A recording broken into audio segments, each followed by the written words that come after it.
معلش بس نسيت اقول رايي في التبديلات بتاعت حسام حسن. هقولها في فيديو لوحده، شورت لوحده. انا كنت شايف ان تبديلات حسام حسن متاخره قوي الصراحه. كان ممكن تبقى بدري عن كده، يعني جاي تفكر في التبديلات بعد ما لبست جون وبتاع وعملت اداء زي الخرا. لازم فاكر تنزل مصطفى وصلاح محسن وزيزو، لسه فاكر. يعني كان ممكن تبدرها شويه على الاقل يعني. يعني انا ما فهمتش ان هو اتاخر في التبديلات كده ليه. مصطفى محمد ده ماسك عليه ايه؟ انا مش فاهم بجد. مصطفى محمد ده ماسك عليه زله، ماسك عليه سيديهات عشان ما يلعبوش ولا ايه؟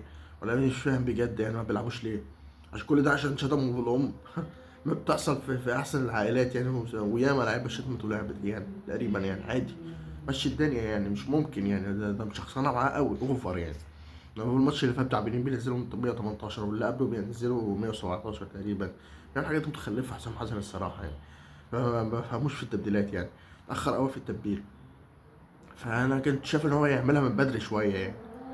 يعني جاي تفتكر إن أنت عندك تبديلات بعد ما لبست جون؟ هنهزر. بس يعني ده كان رأيي سريع في تبديلات منتخب. أشوفكم بخير. سلام.